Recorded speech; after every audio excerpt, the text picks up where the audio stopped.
gamers? I'm back after about a week break. As after that 10-hour stream I did 2 weeks ago, I kind of forgot to record something last week. But I'm back and I'm starting a new series. It's gonna be called a minute manga review, aka the Mister MMR, whatever you want to call it. It's just a minute manga review, and it's gonna be a quick thing. I need to explain what it is before I start doing consistently.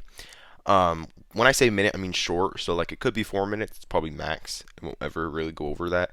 And I'll be rating it off of art, entertainment factor, and rereadability. If it's and then I'll add those up and find the average um, to get a final score. And this week I'm doing it with something I'm not too biased for, as I don't want to start rating very popular series because those are hard to rate as they're already pretty good.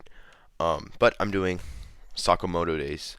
Starting off with the art, I love how the covers look. I cannot show you the inside due to copyright reasons these days on YouTube. But I love all the colors they use and how it looks in general. They did a fantastic job with these covers, as well as this one. Very bright, and I think they look really good on a shelf. Same with the spines. The spines look amazing. Um, so for the art, I give it a 9 out of 10. Fantastic job. I'd like to say more, but I really can't just because I can't show the inside. Just know I think it's a 9 out of 10. It looks fantastic. Now for entertainment one, this is one where I go a little deeper, and I definitely think it was very good, and I love the end of Volume 1 once all the characters are introduced. So these are the three main characters on the cover there on this Volume 2, and their interactions between them, they're so different, and so it's always a funny interaction between them, and I love having communication between characters when I'm reading something, as it makes it much more flavorful. And so it definitely picks up at the end of Volume 1.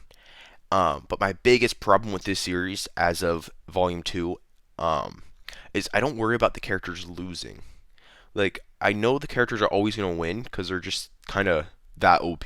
Well, they're not OP, but I don't worry about them dying because I just kind of know they're not, and so that definitely takes some of the action away. As I know there's always some way the main character Sakamoto is probably just going to win the fight. And it could be disappointing to have that in a manga because it takes away the stakes. Besides that, the comedy is also very fresh and having.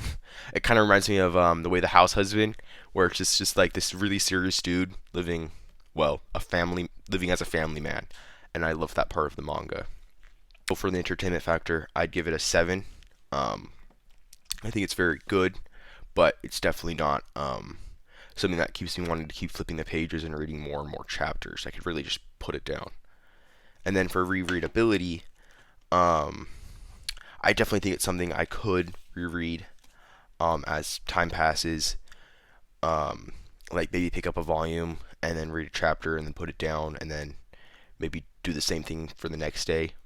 So I do think it is rereadable, as there are some manga that I just can't pick up again for some reason. Maybe I just don't like it very much.